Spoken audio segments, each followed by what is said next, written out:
ವಿರಾಜಪೇಟೆ ಬಾಳ್ಗೋಡಿನಲ್ಲಿ ನಡೀತಾ ಇರುವ ಅನಧಿಕೃತ ಲಕ್ಸುರಿ ಬಡಾವಣೆ ಮುಂದೆ ಪ್ರತಿಭಟನೆ ನಡೆಯಿತು. ಕೇರಳ ಮೂಲದ ಪಣಿಕ್ಕರ್ ಡೆವಲಪರ್ಸ್ ಎಂಬ ಸಂಸ್ಥೆ ಕೊಡಗಿನ ಪರಿಸರ ನಾಶಕ್ಕೆ ಕಾರಣವಾಗಿದೆ.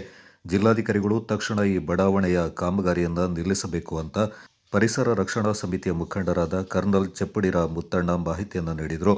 ಅಲ್ಲದೆ ಈ ಕಾಮಗಾರಿಗೆ ಅನುಮತಿ ನೀಡಿದ ಎಲ್ಲ ಅಧಿಕಾರಿಗಳ ವಿರುದ್ಧ ಕಾನೂನು ಕ್ರಮ ಕೈಗೊಳ್ಳಲು ಮನವಿ ಮಾಡಿದರು.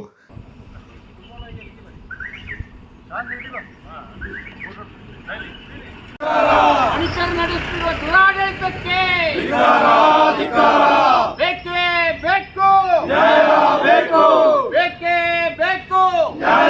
ಬೇಕು, ಉಳಿಸಿ ಉಳಿಸಿ ಉಳಿಸಿ ಉಳಿಸಿ ಉಳಿಸಿ ಪಣಿಕರ್ ಮಾಡುತ್ತಿರುವ ಅನ್ಯಾಯಕ್ಕೆ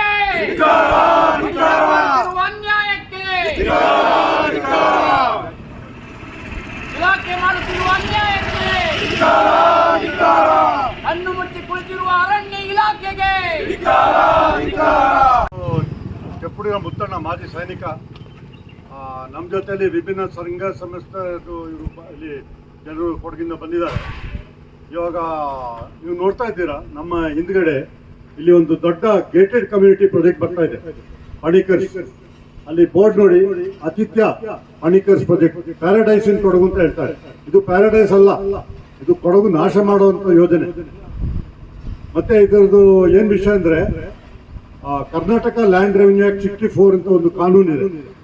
ಇದು ಕಾನೂನದ ಉಲ್ಲಂಘನೆ ಮಾಡಿ ಈ ಪ್ರಾಜೆಕ್ಟ್ ಮಾಡ್ತಾ ಇರೋದು. ಆ ಕಾನೂನು ಪ್ರಕಾರ ಕೊಡಗಿನಲ್ಲಿ ಕಾಫಿ ತೋಟ, ಗದ್ದೆ, ಪಾಣೆ ಇಂಥ ಜಾಗನ ಭೂ ಪರಿವರ್ತನೆ ಮಾಡುವಂಗೇನೆ ಇಲ್ಲ. ನಾವು ಏನ್ ಕೇಳ್ತೀವಿ, ಈ ಪ್ರಾಜೆಕ್ಟು ಮತ್ತೆ ಇದೇ ರೀತಿ ಬೇರೆ ಪ್ರಾಜೆಕ್ಟ್ ಎಲ್ಲ ರದ್ದಾಗಬೇಕು. ಮತ್ತೆ ಯಾರು ಇವ್ರಿಗೆ ಪರ್ಮಿಷನ್ ಕೊಟ್ಟಿದ್ದಾರೆ ಅವ್ರ ಮೇಲೆ ಆಕ್ಷನ್ ಆಗ್ಬೇಕು. ಇದು ಒಂದು ಉದಾಹರಣೆಗೆ ನಾವು ಇಲ್ಲಿ ಹೋರಾಟ ಮಾಡ್ತಾ ಇದ್ದೀವಿ. ಅದೇ ಇಡೀ ಕೊಡಗಿನಲ್ಲಿ ಈ ಪ್ರಕಾರದ ಯಾವ್ದೆಲ್ಲ ಯೋಜನೆ ಬರ್ತದೆ ಅದೆಲ್ಲ ನಾವು ವಿರೋಧ ಮಾಡಿ ನಮ್ಮ MLAs, MP ಮತ್ತೆ ಚೀಫ್ ಮಿನಿಸ್ಟರ್ ಎಲ್ಲರಿಗೂ ನಾವು ಮನವಿ ಕೊಟ್ಟು ಈ ಹೋರಾಟ ನಾವು ನಿಲ್ಲಿಸೋದಿಲ್ಲ. ನ್ಯಾಯ ಎಷ್ಟುವರೆಗೆ ಸಿಗ್ತದೆ ಅಷ್ಟುವರೆಗೆ ನಾವು ಈ ಹೋರಾಟನ ನಿಲ್ಲಿಸೋದಿಲ್ಲ.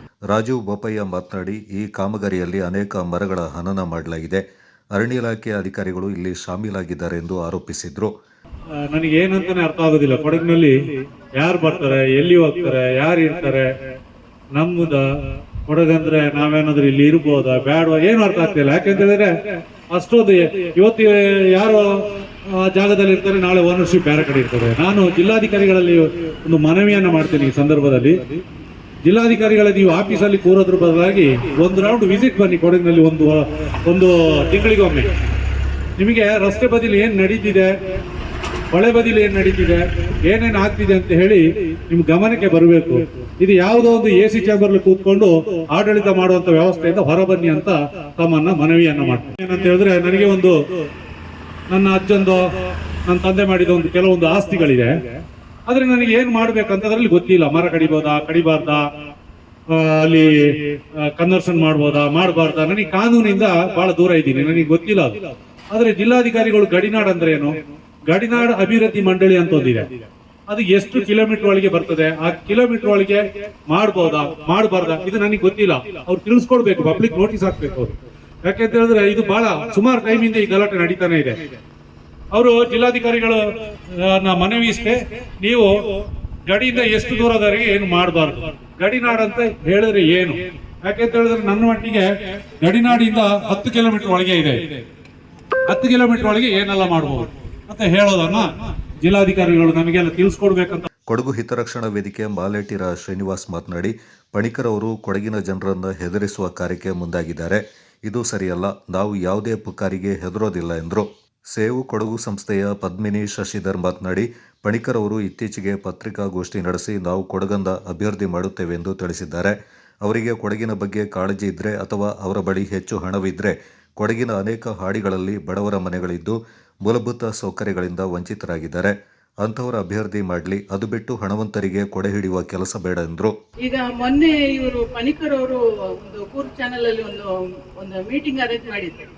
ಈವನ್ ನಾವು ಬಂದು ಕೊಡಗಿನ ಅಭಿವೃದ್ಧಿ ಮಾಡ್ತೀವಿ, ಈವನ್ ನಾವು ಈಗ 20 ಅಡಿ ರೋಡ್ ಲೇಔಟ್ ಎಲ್ಲ ಮಾಡ್ತಾ ಇದ್ದಾರೆ. ನಾವು 40 ಅಡಿ ರೋಡ್ ಮಾಡ್ತೀವಿ. 40 ಅಡಿ ರೋಡ್ ಮಾಡಿ ಈಗ ನಾವು ಕೊಡಗನ್ನ ತುಂಬಾ ಇಂಪ್ರೂವ್ಮೆಂಟ್ ಇದೆಲ್ಲ ಒಳ್ಳೆ. ಬಟ್ ನೀವು ಪ್ರಕಟವಾಗಿ ಹೇಳಿದ್ರೆ ಕೊಡಗಿನ ನೀವು ಇಂಪ್ರೂವ್ಮೆಂಟ್ ಮಾಡೋದೇ ಬೇಡ. ಕೊಡಗಿನ ಈಗ ಪ್ರವಾಸಿಗರು ಬರ್ತಾ ಇರೋದು ಕೊಡಗಿನ ಈ ಹಸಿರನ್ನ ಕಣ್ತುಂಬಿಸಬೇಕು, ಮತ್ತೆ ಈ ಕೊಡಗಿನ ನಮ್ಮ ನೈಸರ್ಗಿಕ ವ್ಯವಸ್ಥೆ ಏನಿದೆ ಅದನ್ನ ನೋಡ್ಕೊಳ್ಳಿಕ್ಕೆ ಇಲ್ಲಿ ಬರ್ತಾ ಇರೋದು. ಇಲ್ಲಿ ಬಂದು ಲೇಔಟ್ ನೋಡ್ಲಿಕ್ಕೋ ಇಲ್ಲ ನಿಮ್ಮ ಈ ತರ ಈ ದಂಧೆಗಳು ನೋಡ್ಲಿಕ್ಕೋ ಬರ್ತಾ ಇಲ್ಲ. ಈಗ ಈ ತರ ವಿಷಯಗಳನ್ನ ನೀವು ಪುನಃ ಲೇಔಟ್ಗಳು ಈ ತರ ದೊಡ್ಡ ದೊಡ್ಡ ಕಾಮಗಾರಿಗಳು ಮಾಡ್ತಾ ಹೋದ್ರೆ ನಮ್ಮ ಈ ಪರಿಸರ ಏನಾಗುತ್ತೆ ಅಂದ್ರೆ ಎಲ್ಲ ನಾಶ ಆಗುತ್ತೆ. ಇನ್ನು ಇಲ್ಲಿ ಬರೋ ಪ್ರವಾಸಿಗರು ಬರೋದು ಕಡಿಮೆ ಆಗುತ್ತೆ. ಇವನ್ ಇಲ್ಲಿ ಪ್ರವಾಸೋದ್ಯಮದಿಂದನೇ ನಮ್ಗೆ ಸ್ವಲ್ಪ ಈಗ ನಾವು ಬಿಸ್ನೆಸ್ ಮಾಡೋದ್ರಿಂದ ನಮ್ಗೆ ಪ್ರವಾಸಿಗರು ಬಂದ್ರೇನೆ ಇಲ್ಲಿ ವ್ಯಾಪಾರ ಆಗೋದು. ಈ ತರ ದೊಡ್ಡ ದೊಡ್ಡ ಇರೋ ಕಾಫಿ ತೋಟಗಳು ಇರೋ ಎಸ್ಟೇಟ್ಗಳೆಲ್ಲ ಈ ತರ ದೊಡ್ಡ ದೊಡ್ಡ ಲೇಔಟ್ಗಳು ಮಾಡ್ಕೊಂಡು ಹೋದ್ರೆ ಯಾವ ಪ್ರವಾಸಿಗರು ಬರಲ್ಲ. ಈಗ ಆಲ್ರೆಡಿ ನೋಡ್ಬೇಕಾದ್ರೆ ಈಗ ಗೋಣಿಕೊಪ್ಪ ಫುಲ್ ಡಲ್ ಆಗಿದೆ. ಹಾಗೆ ಎಲ್ಲ ಪ್ರತಿಯೊಂದು ಏನು ಸಣ್ಣ ಪುಟ್ಟ ಪಟ್ಟಣಗಳು ಏನಿದೆಯೋ ಈ ದೊಡ್ಡ ದೊಡ್ಡ ಎಲ್ಲ ಬರೀ ಕಾಮಗಾರಿ ಹಾಕ್ಬಿಟ್ರೆ ಎಲ್ಲಿ ಬರ್ತಾರೆ ಪ್ರವಾಸಿಗರು ಅಲ್ಲಿಂದ ಈಗ ಬ್ಯಾಂಗ್ಳೂರು ಮೈಸೂರಿಂದ ಸಿಟಿಯಿಂದ ಬರೋರು ಏನ್ ಕಟ್ಟಿದ್ವಿ. ಈಗ ಒಂದ್ 2 ದಿನ ಇದ್ರೇನು ಒಂದು ಖುಷಿಯಾಗಿದ್ದು ನಮ್ಮ ಪರಿಸರ ಏನಿದೆ ಅದನ್ನ ನೋಡ್ಕೊಂಡು ಕಣ್ ತುಂಬ್ಕೊಂಡು ಹೋಗ್ಬೇಕು ಅಂತಾರೆ. ಈ ತರ ಕಾಮಗಾರಿಗಳನ್ನ ಅಲ್ಲ, ನಿಮ್ಮ ಹತ್ರ ದುಡ್ಡಿದೆ ಪಣಿಕರವ್ರಿಗೆ ನಿಮ್ಮ ಹತ್ರ ದುಡ್ಡಿದ್ದ ನೀವು ಇಂಪ್ರೂವ್ಮೆಂಟ್ ಮಾಡ್ಬೇಕು ಅಂತಿಲ್ಲ.